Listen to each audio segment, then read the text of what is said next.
비디오 중지.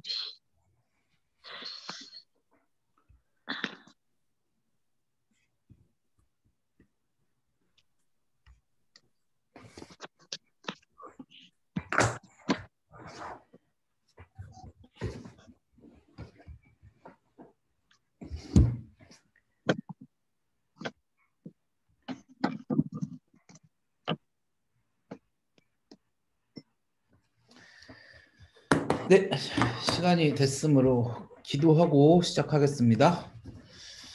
잠시만요. 네, 하나님 아버지 감사합니다. 오늘도 우리가 함께 모여서 하나님의 말씀을 특별히 또 성경 속에 있는 인물들을 함께 공부할 수 있는 은혜를 허락하여 주시니 감사드립니다. 하나님, 우리가 그러한 인물들을 보면서 우리 삶은 어떻게 살아가야 될지, 하나님의 사람으로서 살아가는 것이 어떤 것인지를 다시 한번 확인하고, 우리도 그들처럼 또 때로는 그들을 또 우리의 좋은 교훈 삼아서 또 그들과 다른 모습으로 그렇게 살아갈 수 있는 우리가 될 수 있도록 주님 아버지 축복하여 주시옵소서. 이 시간 성령님께서 지혜로 우리를 인도해 주실 줄 믿고 감사드리며 예수님 이름으로 기도하옵나이다. 아멘. 네, 감사합니다. 네, 시작해 보도록 하겠습니다. 오늘은 안녕하세요, 네, 목사님. 우리가 계속해서 출애굽 시대의 지난주에 출애굽 시대의 지도자들에 관하여서 우리가 지난주에 했었고요. 우리 지난주에 했었던 인물은 모세와 아론이라고 했었던 인물이었었죠. 출애굽 시대라고 하는 게 맞을 것 같아요. 어떻게 보면은 출애굽 시대라기보다는 조금 더 세분화시키면 우리 지난 작년에 성경 통독반 들으셨던 분들은 기억하시겠지만 출애굽 시대 다음에 가나안 정복 시대라고 하는 가나안을 이제 직접적으로 들어가는 모세하고 아론은 죽고 들어가는 그 시대의 지도자들이라고 할 수 있는 여호수아 그리고 오늘은 갈렙에 관하여서 한번 함께 이 사람들이 어떤 사람들인지 우리가 알고 있지만 그럼에도 불구하고 여호수아하고 갈렙에 관하여서 한번 같이 공부해보는 시간을 가지려고 합니다. 자, 그래서 첫 번째 사람은요, 당연하게도 여호수아가 되겠죠. 자, 여호수아에 대해서 우리 함께 할 텐데요. 이 여호수아라는 이름의 뜻은요, 여호와는 구원이시다라는 뜻이에요. 그러니까 좀 조금 축소해서 그냥 쉽게 얘기하면 구원이라는 뜻을 가지고 있어요. 그런데 구원이라는 뜻을 가지고 있는 이름이 하나 더 있죠. 성경에서. 네, 예수님이요. 예수가 구원이라는 영어로 하면 지저스죠. 예수가 구원이라는 이름을 가지고 있습니다. 자, 이게 좀 이따가 보면은 이게 어떻게 사실은요 여호수아가 예수님으로 그 변하는 과정이 있거든요. 그러니까 인물이 변한다라는 게 아니라 제 말은 이해하시겠죠? 여호수아라는 이 단어가 이 이름이 예수라는 이름으로 변화하는 과정이 있어요. 그걸 좀 이따 한번 설명을 해드릴게요.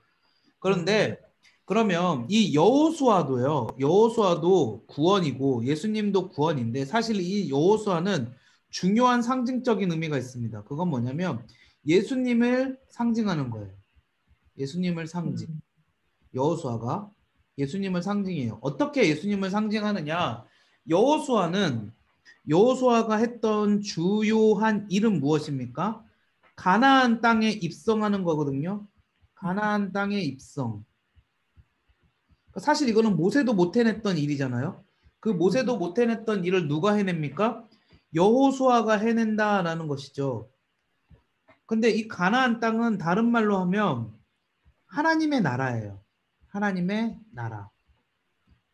그러니까 우리가 이방 민족에 노예되었던 이스라엘 민족들이 이방의 노예가 되었던 이스라엘 민족들이 하나님의 나라에 입성하는 거죠. 구원을 받는 거죠. 근데 다른 말로 하면 예수님은 우리를 이 세상에서 구원받지 못하는 멸망받을 세상에서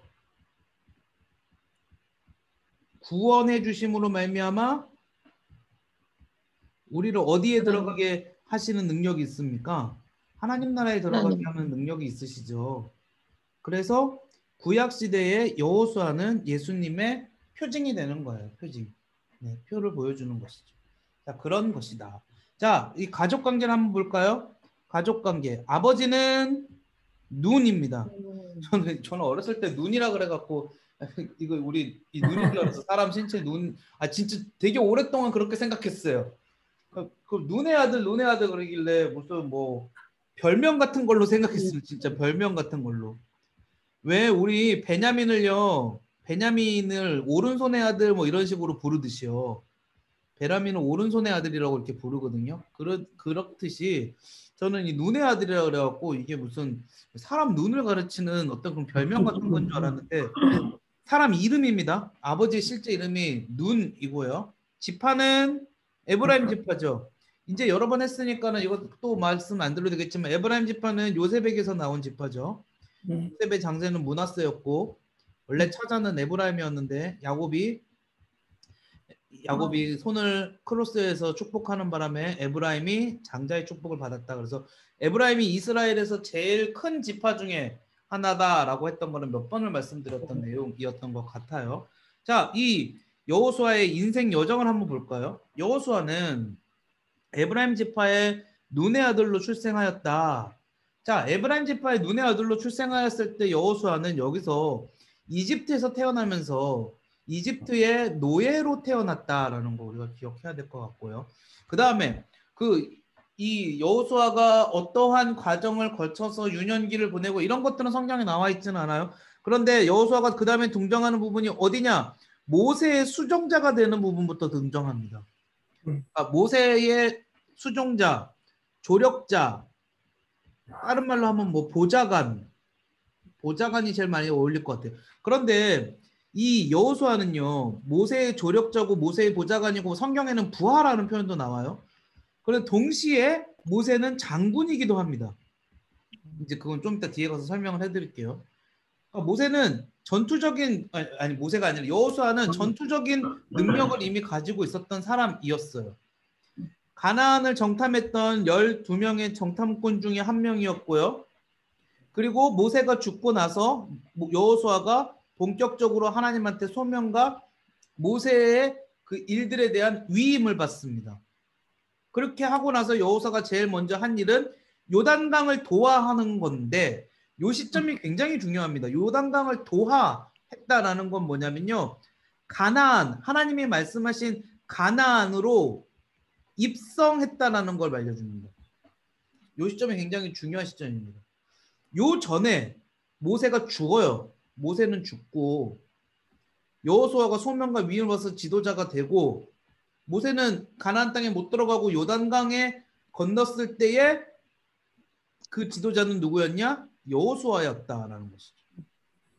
그리고 여호수아는 이제부터 전쟁을 벌입니다. 여호수아는요, 하나님께서 계속해서 장군의 능력을 사용하세요. 여호수아가 했던 전쟁 몇 가지를 기억해야 되는데 여리고성을 정복하고요, 아이성 전투를 하고 그 위에도 여러 가지 전쟁이 있어요. 아모리 족속과의 전쟁, 가나안 북방 민족들과의 전쟁 등등 이런 전쟁들이 있어요.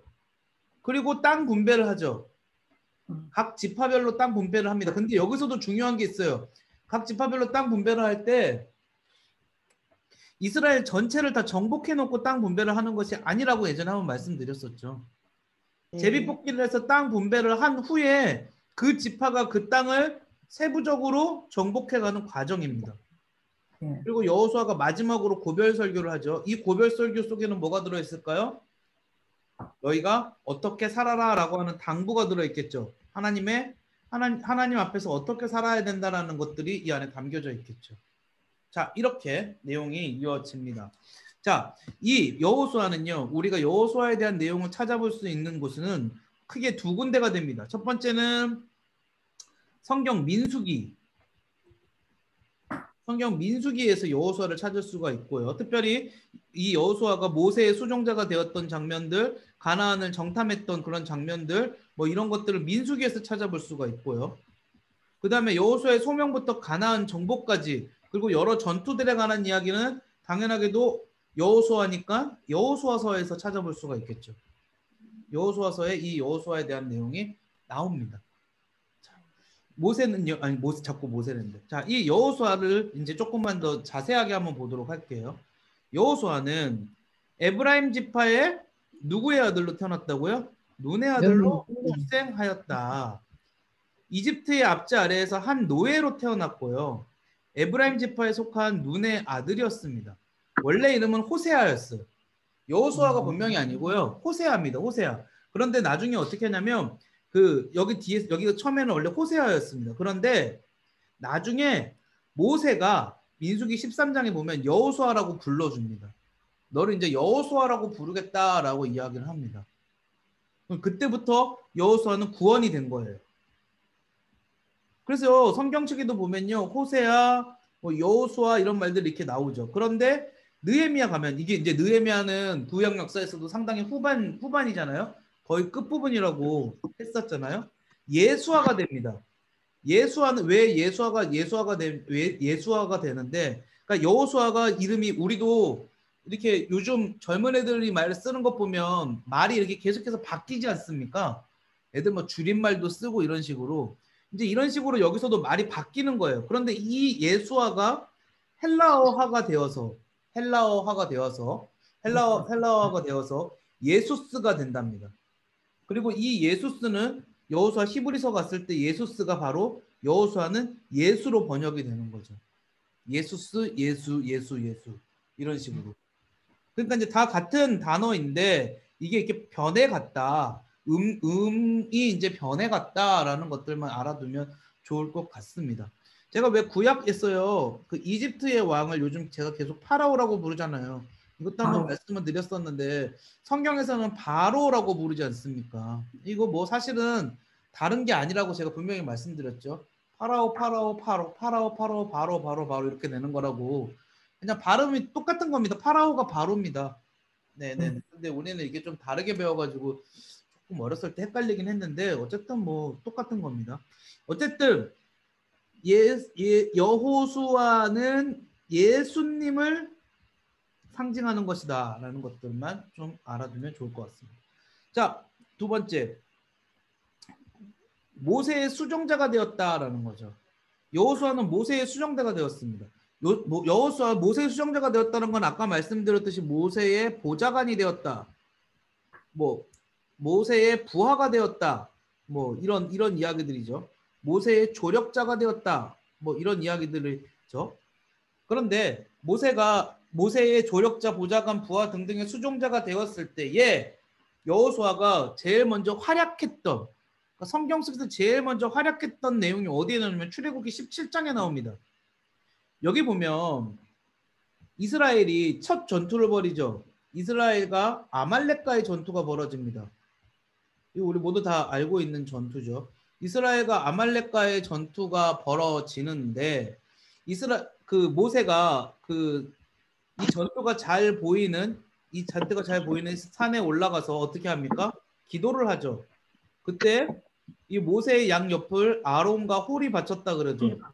그런데 직접적으로 전투에 나가서 싸웠던 장군은 누구였습니까? 여호수아였습니다. 여호수아. 그러니까 여호수아는 전쟁을 지휘할 수 있는 장군으로서의 지휘의 능력이 있었다라는 걸 먼저 보여주는 거예요. 그 다음에 여호수아는 모세와 함께 시내산에 올라갈 수 있는 유일한 특권이 있었다. 그러니까 모세가 시내산에 올라가서 하나님의 돌판을 받아갖고 내려올 때 여호수아가 같이 가요. 네. 하나님은 이미 여호수아를 뭘로 지금 선택하고 계시는 거예요? 하나님은 이미 여호수아를 모세의 후계자로 생각하고 계시는 거죠. 그러니까 여호수아가 모든 걸 이미 다 갖추고 있었던 겁니다. 여호수아는 모세의 조력자로서 모세의 덕망과 인격과 육신적인 필요를 돌보는 일을 하였다라고 되어져 있죠. 그러니까 이 여호수아는요, 참 그 성경 속에서도 참 대단한 인물이거든요. 첫 번째로 대단한 게 뭐냐면 이스라엘 백성들을 잘 리더를 해가지고 리드해서 가나안에 들어간 게 엄청난 능력이죠. 그런데 성경 속에서요, 참 보기 드문, 성경 속에서가 아니라 인류의 역사 속에서 보기 드문 이 여호수아의 또 한 가지 능력은 뭐냐면 자신이 보좌하는 사람에게는 엄청난 뭐라 그럴까요? 충성과 이런 것들로 그 사람이 잘 갈 수 있도록 조력자의 역할을 잘 감당했다. 조력자의 역할을 잘 감당했다라는 겁니다. 대부분 이렇게 보면 능력 있는 사람들이요. 자기가 하는 일들은 잘 합니다.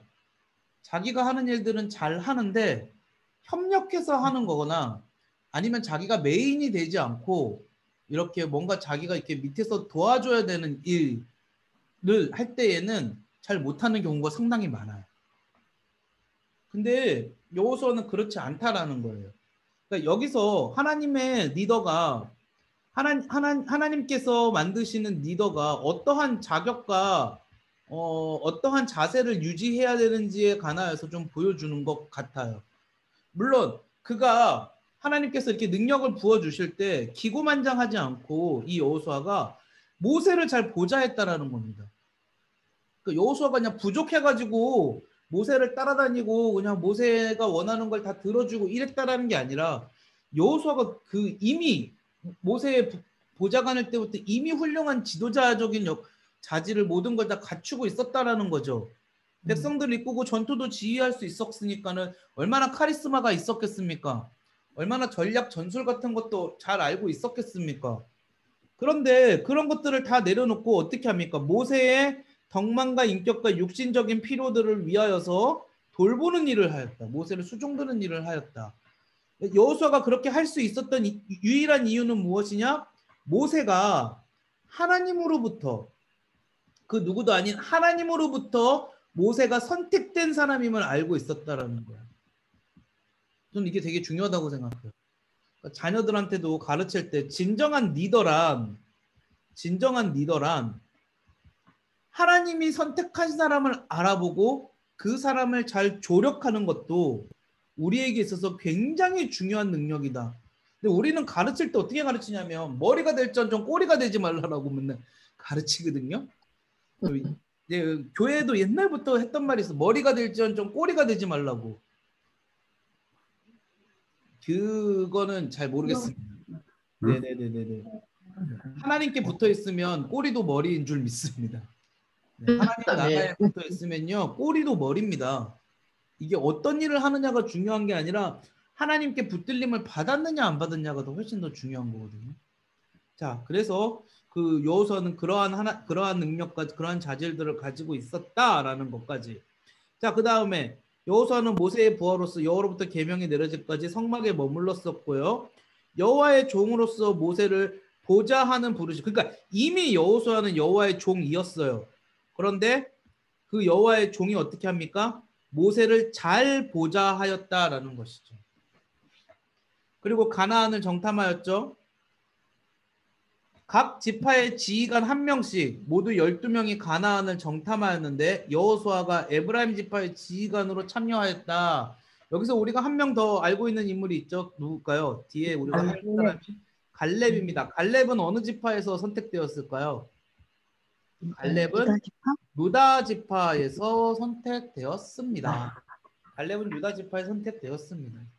근데 좀 이따 재밌는 거 갈렙에서 알려드릴게요. 갈렙은 원래 유다 지파 사람이 아니에요. 네. 갈렙은 원래 유다 지파 사람이 아닙니다.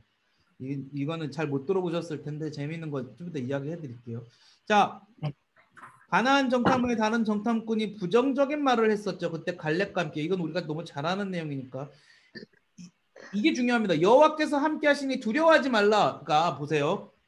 10명의 정탐꾼이 부정적인 말을 하면서 뭐라 그랬냐면 야 거기는 보니까 과일도 좋고 뭣도 좋고 풍족하고 참 살기 좋아 보이더라. 그런데 거기 사는 사람들이 너무 강해 보이더라. 우리가 이길 수 없다라고 이야기했어요. 그럼 우리는 이 긍정적인 이야기를 한 여호수아와 갈렙을 생각하면서 강해 보이지 않았다라고 이야기했다라고 착각할 수 있거든요. 그런데 얘네들도 뭐라 그러냐면요. 여호수아 갈렙 이분들도 뭐라 그러냐면 맞다. 거기 좋은 것들이 있고 그 사람들이 강해 보이는 것도 맞다. 우리도 두렵더라. 무서웠다. 실제로 똑같이 이야기를 해요. 그러나 하나님께서 우리에게 그 땅을 주시겠다고 했으니까 우리가 뭐가 무섭냐 이겁니다. 보는 눈은 똑같았어요. 보는 눈은 똑같았어요. 여호수아하고 갈렙이 뭐 이렇게 이상하게 바라본 거 아니에요.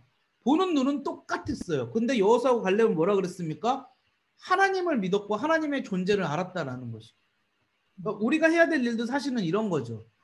우리 눈앞의 현실은요. 참 어려울 거라고 판단할 수 있는 경우들이 많이 펼쳐진다고 해도 하나님께서 약속하신 일이라면 그 일이 이루어진다라는 확신이 있어야 된다는 거죠. 자, 여기까지 여호수아에 대한 내용이 민수기입니다. 민수기.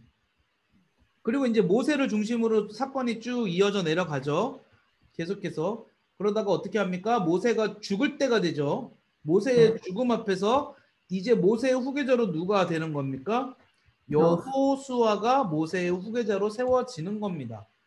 근데 하나님께서는 이미 여기 앞에서 우리가 봤던 이 모든 과정들을 통하여서 여호수아를 후계자로, 모세의 후계자로 삼으시고 후계자 수업을 이미 다 해오고 계셨었죠. 하나님께서 여호수아를 후계자로 삼을 것을 모세한테 말씀하셨습니다. 모세의 죽음의 후계자로 여호와가 선택되었어요. 하나님으로부터. 그리고 여호수아는 가나안 땅으로 들어가는 지도자였습니다. 자, 이제 여호수아가 하나님으로부터 그 소명과 위임을 받고 드디어 첫 번째 사역을 합니다. 첫 번째 그 사명의 그 사역의 이름 무엇이었냐? 요단강을 건너는 것이었어요. 요단강을 건너는 것. 이 요단강을 건너는 것은요, 상당히 우리가 오버랩 되는 사건이 하나 있죠.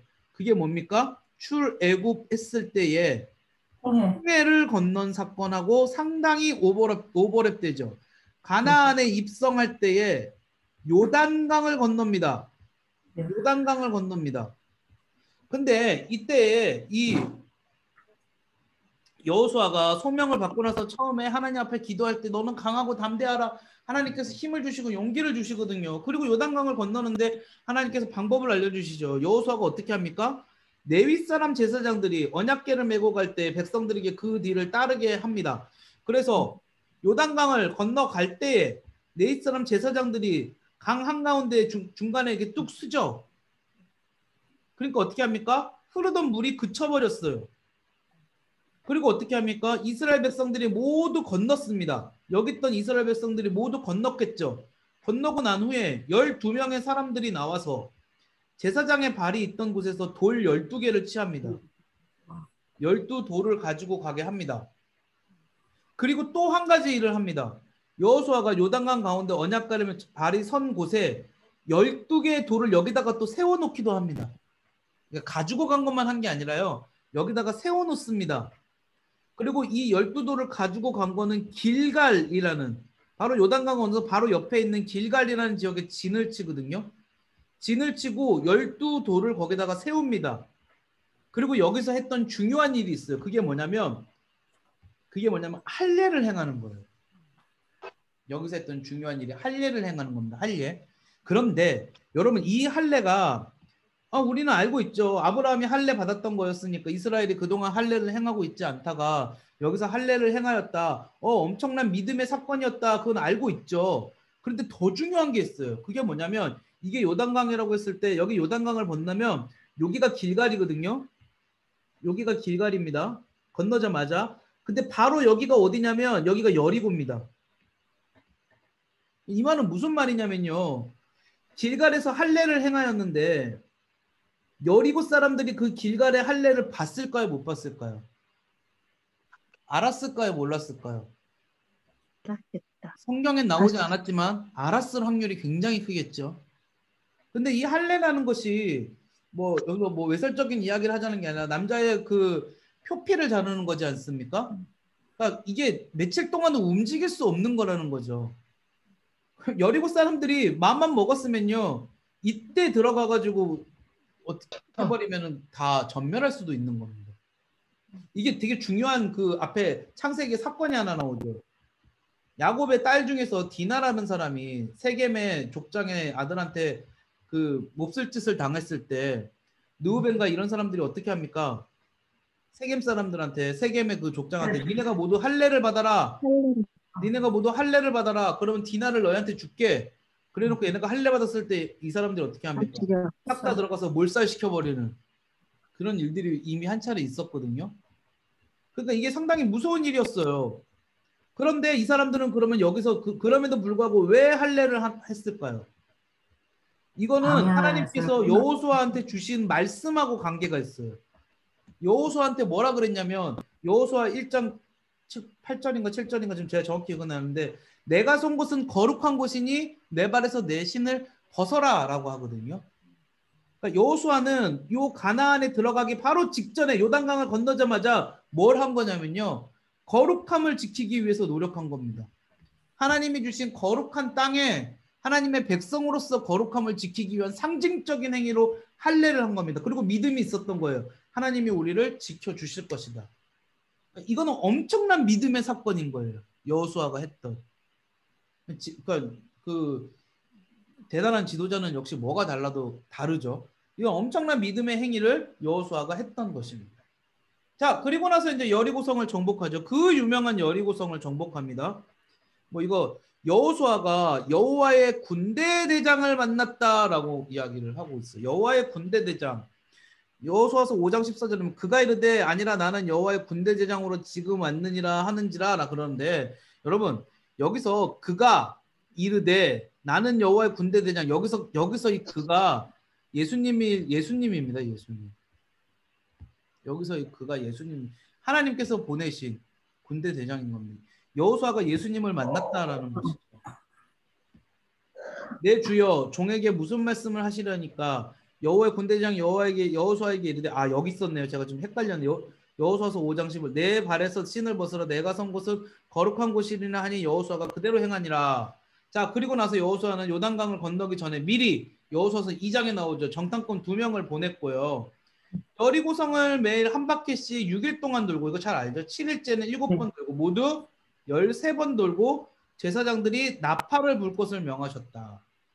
그리고 그 여리고성이 무너졌다. 그래서 뭐 과학자들이 이것도 뭐 이렇게 무너질 수가 있느냐, 뭐 지진이냐, 뭐냐, 뭐 파동이냐, 소리의 파동으로 무너질 수 있느냐, 뭐냐, 막 연구를 많이 했대요. 참 쓸데없는 짓을 하고 있어요.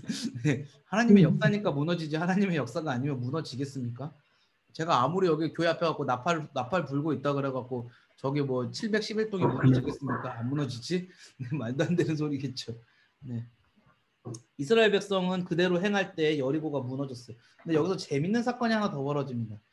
여호수아가 뭐라 그러냐면 여리고성을 재건축하는 다시 건축하는 사람은 저주를 받을 것이라고 여호수아서 6장 26절에서 말하거든요.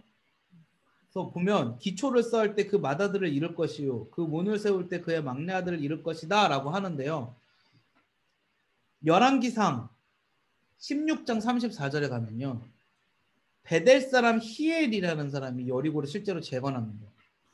그런데 기초를 쌓을 때 맏아들 아비람이 죽습니다. 그리고 문을 세울 때 막내 아들 스굽이 죽습니다. 여호수아의 예언이 이루어진 거죠. 그럼 왜 여호수아는 이런 예언을 하였을까? 이건 추측이긴 하지만 지금 이들은요 하나님의 역사를 남기는 거거든요. 하나님의 역사. 그리고 그 여리고성이 얼마나 패역하였음을 보여주는 여러 가지 증거들도 있거든요.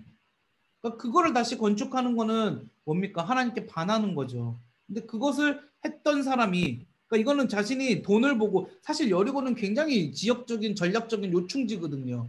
그러니까 거기다가 뭔가를 세운다라는 거는 자기가 경제적인 이익을 볼 수 있는 확률이 굉장히 높은데 그 히엘이 그걸 바라고 했다가 하나님의 저주를 받은 거죠. 자, 여호수아의 소명과 위임. 여호와께서 여호수아를 후계자로 삼을 것을 모세한테 아까 잠깐만 이거 아까 제가 했던 건데 요거 제가 지우지는 않아가지고 잘못 나왔습니다. 자 그리고 나서 여리고성 전투 다음에 이어지는 전투가 우리 잘 알고 있죠. 아이성 전투입니다. 여리고성 전투 다음에 이어지는 전투가 아이성. 그런데 이 아이성 전투에서는 처음에 3,000명을 동원해서 전투했는데 여리고성은 굉장히 큰 성이었고 아이성은 작은 성이었는데 전투에서 패배해버리죠. 사람들이 이상하게 생각합니다. 깜짝 이상하게 생각하는 게 아니라 놀랐습니다. 놀람. 진짜 말 그대로 놀랐습니다. 하나님께서 뭐라 그러시냐면 이스라엘 백성을 거룩하게 할 것을 명하십니다. 그러면서 여기서 문제가 뭐였냐면 얘네들이 왜 거룩하지 않았기 때문에 진 거였는데 그 문제의 원인이 아간이라는 사람이었죠. 아간. 유다 지파 세라의 증손 삽디의 손자 갈미의 아들 아간이 여호와께 바친 물건을 가져간 것이 드러났는데 노력한 물건이 시날산의 아름다운 외투 한 벌, 은 200세겔, 50세겔의 금덩이 이거였답니다. 근데 이거는요 엄청나게 큰 액수입니다. 지금으로 따지자면 엄청나게 큰 액수입니다. 어쨌든 아간 한 사람의 죄는 이스라엘 전체 영향을 그러니까 한 사람의 죄가 이 죄가 얼마나 무서운지 이스라엘 전체한테 영향을 줬답니다. 그래서 아간을 돌로 치고 물건들도 돌로 치고 불사르고요. 돌무더기를 쌓아서 그 골의 이름을 아골골짝이라고 우리 찬송 중에도 그런 거 있지 않습니까? 아골골짝 핀들에도 복음 들고 아골골짝이 이스라엘에게 있어서 얼마나 무서운 곳인지를 보여주는 거죠. 그리고 이스라엘 백성이 3만 명, 3천 명의 10배에 그래서 아이성을 공격해서 아이성을 정복합니다. 그 이후에 여호수아가 다른 전쟁들도 벌이는데요. 여호수아서 9장 9장에서 10장에 보면 그 기브온 사건이 하나 나오거든요. 기브온이라고 하는 지파가 사실은 굉장히 근처에 살고 있었는데 자신들이 멀리서 살고 갖고 화친하자 그래서 화친을 하게 되죠. 여호수아를 속인 겁니다. 우리 굉장히 멀리서 살고 있는 것처럼 속여가지고 화친을 합니다. 근데 여기서 한 가지 잘못을 하긴 했죠. 뭐였냐? 하나님께서 모든 그 이방 민족을 진멸하라 하셨는데 얘네가 죽기 싫어서 어떻게 해요? 화친을 몰래 우리는 아주 멀리서 왔어요. 그쪽이 강한 거니까 우리는 화친해 주세요. 우리가 당신들이 시키는 일들을 다 할게요 라고 이렇게 해가지고 그냥 화친을 해버리죠. 하나님께 묻지 않고. 이게 여호수아의 유일한 실수긴 합니다. 그런데도 여호수아는 그래도 대단한 사람이에요. 기브온이 그러고 나서 아모리 족속한테 어떻게 합니까? 침략을 당하거든요. 그때 기드온이 가갖고 이 기브온을 구해줍니다. 그런데 이게 역사의 뒷부분으로 가면요. 기브온이 더 성장을 해서 이스라엘을 핍박하는 역사도 일어나긴 합니다.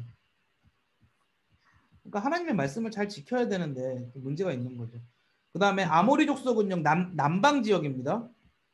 근데 가나안 북방과의 전쟁에서 승리했답니다. 그러니까 이스라엘의 영토는 이제 다 차지해가고 있는 과정이 되겠죠. 하나님께서 여호수아를 통하여서 가나안의 이스라엘의 영토들을 다 이제 차지해 가시고요. 땅 분배를 하죠. 여호수아는 땅 분배를 여호와 앞에서 제비 뽑는 것으로 하였다라고 되어져 있어요. 제비 뽑는 것으로. 자, 이제 마지막으로 여호수아가 죽기 전에 고별 설교를 하고 죽습니다. 여호수아의 고별 설교의 메시지를 한번 볼까요? 중요 메시지. 그러므로 너희는 크게 힘써 모세의 율법책에 기록된 것을 다 지켜 행하라. 모세의 율법책에 기록된 것을 다 지켜 행하라. 우리 어디서 많이 보던 이야기죠. 모세에게서 했던 율법을 다 지켜 행하라. 그러니까 우리에게도 되게 중요한 가르침이에요. 하나님의 말씀을 지켜 행하라.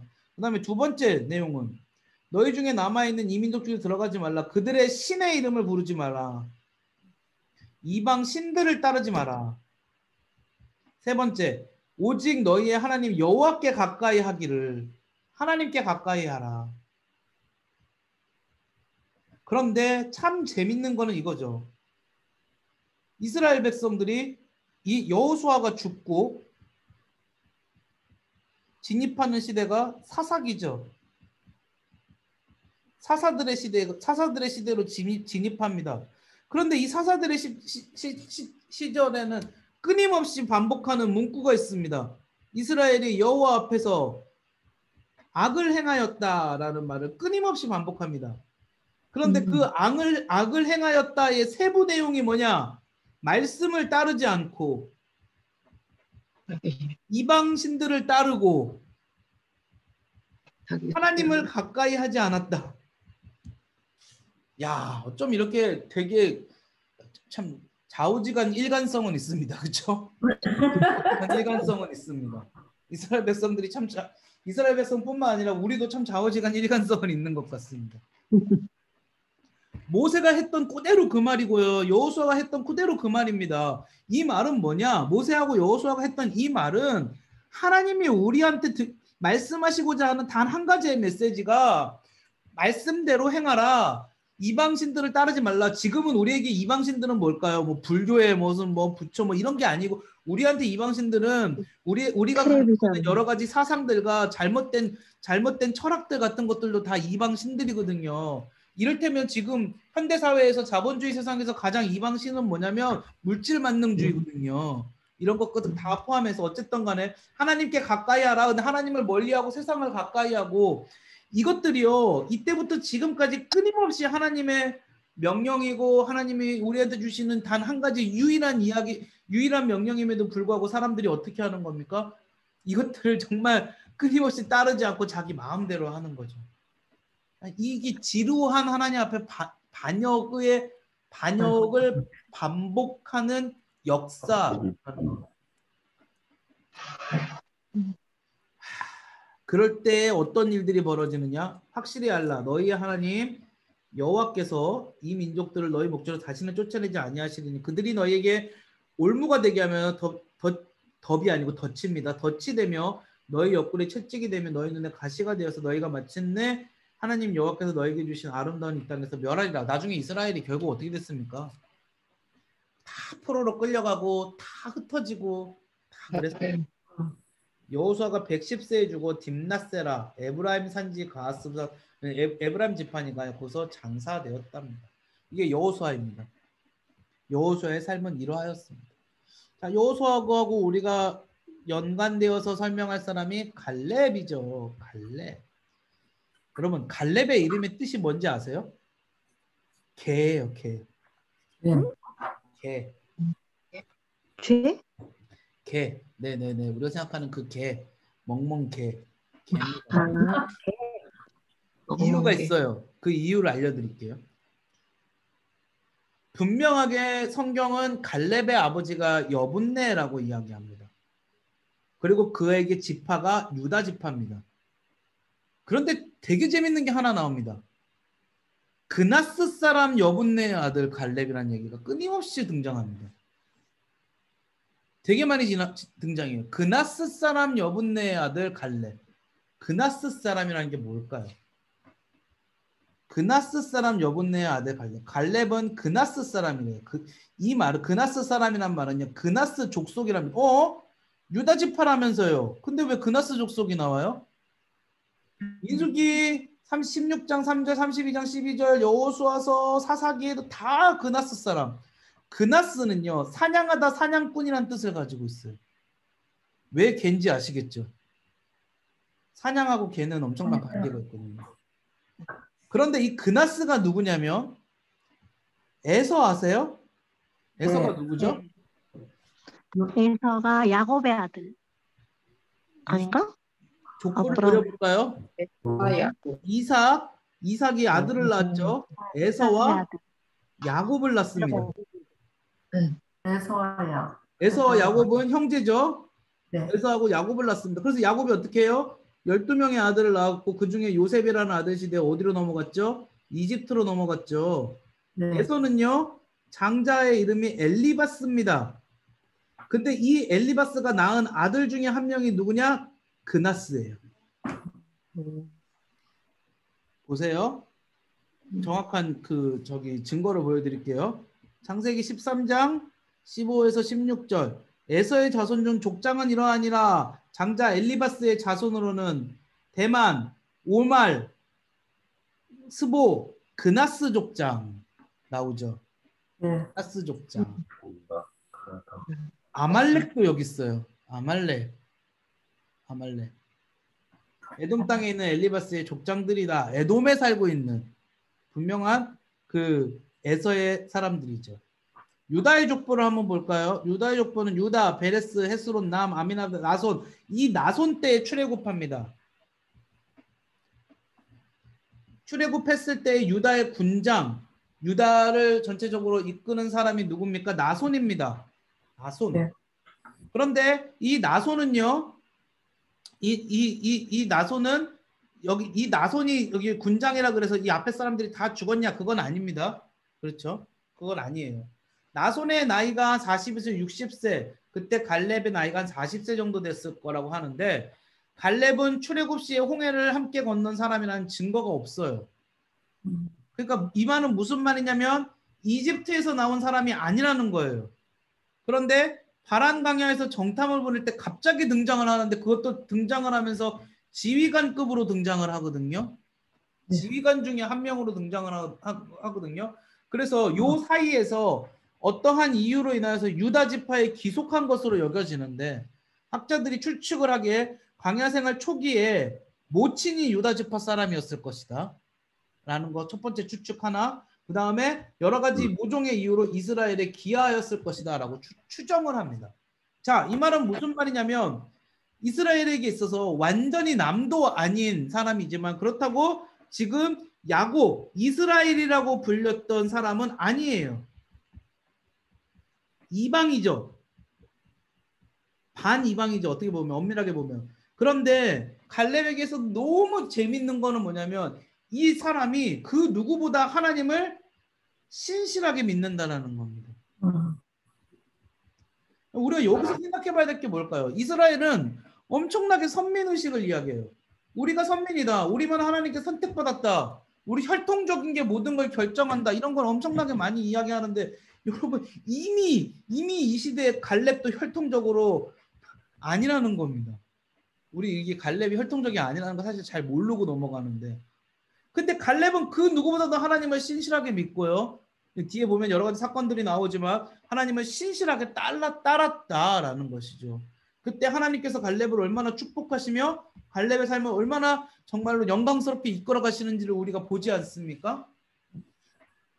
그러니까 먼저 된 사람이 나중되고 나중된 사람이 먼저 되고 먼저 됐냐 나중됐냐 이게 중요한 것도 아니고 내가 어떠한 지파에 속해 있느냐도 중요한 게 아닙니다. 제가 몇몇 사람들이 들으면 되게 기분 나빠하실 수 있는 이야기를 하나 해볼게요. 그 옛날에 그런 얘기 되게 많이 했습니다. 믿는 가정에서 태어난 자녀들은 지금 교회를 안 다니고 있고 예수를 안 믿고 있어도 언젠가는 하나님이 사랑하셔서 언젠가는 교회로 돌아올 거다. 하나님이 그렇게 축복하신다. 라는 얘기를 되게 많이 들었거든요. 근데 저는 그 얘기에 반대합니다. 저는 그 얘기에 절대 반대합니다. 뭐 혹시라도 자녀들이 교회 안 다니시는 분들 우리 여기는 안 계신 걸로 알고 있는데 들으면 기분 나빠할 수 있겠지만 저는 그 얘기에 반대합니다. 노력이 있어야죠. 주변에 노력이 있어야죠. 그 말만 믿고 나가는 건 아니에요. 혈통적으로 그렇게 따른다는 건 절대로 아닙니다. 그리고 이왕이면 빨리 돌아와야죠. 그렇게 있는 동안 망가지는 것들이 얼마나 많은데요. 제 친구 중에 저를 교회로 인도한 제 친구가 한 명 있습니다. 놀랍죠? 제가 초등학교 5학년 때 저를 교회라는 곳에 처음 발을 디디게 했던 친구가 있습니다. 그 친구네 집이 무려 5대째 제 친구가 5대째 믿음을 가진 친구였습니다. 위로 누나가 5이었고요. 귀한 아들을 봐서 5대째 믿음을 가진 친구. 그 친구는 지금 교회 다닐까요? 네, 안 다닙니다. 세상 무신론자도 그런 무신론자가 없습니다. 제일 좋아하는 게 술, 담배고요. 세상 무신론자 그런 무신론자 없습니다. 그 친구가 교회 다시 나갈까요? 하나님 역사하시면 가겠죠. 근데 무조건적으로 낙관하는 건 절대로 안 된다고 생각합니다, 여러분. 되게 이상한 낙관을 많이 해요. 믿었던 사람들은 그 믿는 집안의 자녀들은 잘 될 거라는 이상한 낙관이 있어요. 아닙니다. 그런 낙관 가지시면 안 됩니다. 울며 불며 기도하셔야 됩니다. 네, 제가 너무 좀 죄송한 얘기를 하지만 이 세상에 가장 중요한 거는요, 자녀들이 교회 다니는 겁니다. 이상한 대로 제가 빠지고 있는데 안 다니고 계신다면 울면서 기도하셔야 될 내용이지 우리 자녀들은 언젠가 하나님이 인도하실 거야 라고 낙관할 내용이 절대로 아닙니다. 결국 안 믿고 네, 여기까지만 하겠습니다. 네네네. 더 이상 하면 너무 좀 나쁜 사람이 될 것 같은데. 근데 그런 건 있어요. 그 믿음의 가정이 훨씬 더 확률적으로는 돌아올 확률이 높기는 해요. 왜냐하면 대부분 부모님들이 다 기도하시거든요. 그리고 권면하시거든요. 그런 건 있어요. 그런 의미에서는 모르겠지만 무조건 낙관하는 건 안 된다는 거예요. 자, 갈렙의 인생 여정. 그나스 사람이라고 했고 여분네 아들로 출생했고 12명의 정탐꾼 중 한 명이 됐고 가나안을 정탐하고 헤브론을 정복하고 죽었습니다. 어떤 내용이 있었을까요? 뭐 이거 아까 여호수아 때 내용 했던 거니까 12명의 정탐꾼 중 1명. 각 지파의 지휘관 1명씩 모두 12명이 가나안 정탐, 갈렙은 유다 지파의 지휘관. 그러니까 능력도 출중했던 것 같아요. 그 외부에서 들어온 사람이 유다 지파의 지휘관까지 됐다라는 걸 보면 능력도 출중했고 무엇보다도 갈렙은 믿음이 출중했습니다. 믿음이. 그 어떤 사람들이라도. 이게 엄청난 것 같아요. 그때 뭐 부정적인 말을 할 때 여호와께서 함께 하시니 두려워하지 말라라고 했었죠. 자, 갈렙에게서도 정말 중요한 사건은 이거죠. 헤브론을 정복했던 사건. 헤브론. 그럼 헤브론이 어딜까요? 지금의 이스라엘? 가나안에서 아브라함이 정착한 곳. 가나안에서 아브라함이 정착한 곳이 헤브론입니다. 그러니까 헤브론은 이때의 이스라엘 사람들한테는 마음의 고향인 거죠. 굉장히 중요한 곳이죠. 그런데 여기에는 굉장히 강한 원주민들이 살고 있었어요. 아낙 소생의 세 아들 셋의 아이만 달매 이름까지 나올 정도로 쫓아내고 드빌이라는 굉장히 강한 원주민들이 살고 있어갖고 아무도 이 땅에 들어가기를 꺼려하고 있었다라는 거예요. 갈렙이 뭐라고 얘기합니까 그때? 여기서 갈렙이 유명한 말을 하죠. 이 산지를 하나님께서 내게 주셨다라고 얘기해요. 내게 주셨다. 이 산지를 내게 주셨다. 그리고 헤브론을 정복해 가죠. 그리고 온니엘, 첫 번째 사사죠. 온니엘이. 첫 번째 사사가 되는 온니엘이 기랴세벨을 쳐서 점령하고 헤브론을 완전히 점령합니다. 그래서 여기가 유다 지파가 되는 겁니다. 유다 지파. 나중에 다윗이 예루살렘으로 입성하기 전에 잠깐 헤브론에서 유다 지파의 왕으로 있었거든요. 잠깐이 아니죠. 7년을 있었거든요. 그리고 예루살렘에서 33년을 보내거든요. 그만큼 헤브론은 유다 지파에게 있어서 굉장히 중요한 곳이라는 사실을 우리가 알 수 있다는 겁니다. 온니엘이 사위가 되었다라는 건 우리가 잘 알고 있고요. 갈렙의 아우 그나스. 갈렙의 아우의 이름도 그나스예요. 그나스. 그러니까 이 사람들이 그나스 족속이었다는 걸 분명히 드러내는 거죠. 온니엘이 기랴세벨을 쳐서 점령하고 갈렙의 딸 악사하고 혼인했다. 그리고 갈렙이 죽었는데 갈렙의 죽음에 대해서는 정확하게 나와 있지는 않지만 분명하게 확신할 수 있는 거는 갈렙은 복된 죽음이었다. 정리를 해볼게요. 오늘 내용뿐만 아니라 지난주 내용까지 합쳐갖고 출애굽 시대의 지도자들에 관한 총 정리를 한번 해보겠습니다. 모세, 아론, 여호수아, 그리고 갈렙에 이르기까지 하나님으로부터 선택되었고 하나님께서 이들의 삶을 이끄셨고 이들에게 가장 중요한 건 뭐였습니까? 믿음으로 나아갔다라는 사실이에요. 믿음. 우리가 이 출애굽 시대의 지도자들을 보면서 배울 수 있는 거는 성경적인 리더의 모습이 어떠해야 하는지를 배울 수 있어요. 성경적 리더의 모습에 대해서 배울 수 있어요. 이 사람들이 주는 중요한 교훈들이죠. 하나님 앞에서 이들이 어떠한 모습으로 살아왔는가를 우리가 이 4명의 인물들을 통해서 바라보고 또 좋은 거는요. 우리 자녀들이나 여러 사람들한테도 가르쳐 줄 수 있다는 거예요. 정말 좋은 리더가 되기 위해서는 이 4명의 인물들이 우리에게 정말 큰 유익을 줍니다. 그러니까 다시 한번 또 이제 이미 이 부분을 우리가 성경 읽으시면서 끝을 내셨겠지만 언젠가 또다시 성경을 한 번 더 읽으실 때는요.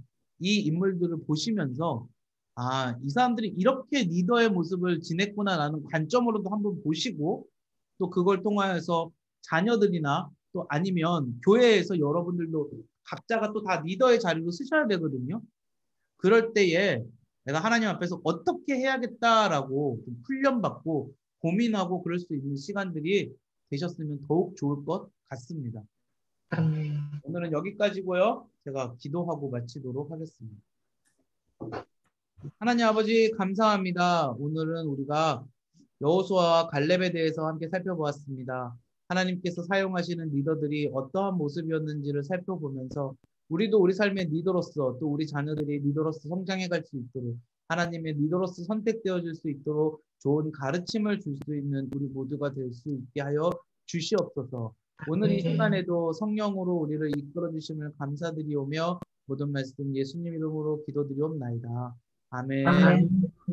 감사합니다. 오늘도 고생하셨고요. 언제든지 질문 있으시면은 카톡으로도 보내주세요. 네, 고생하셨습니다. 네, 감사합니다. 감사합니다. 감사합니다.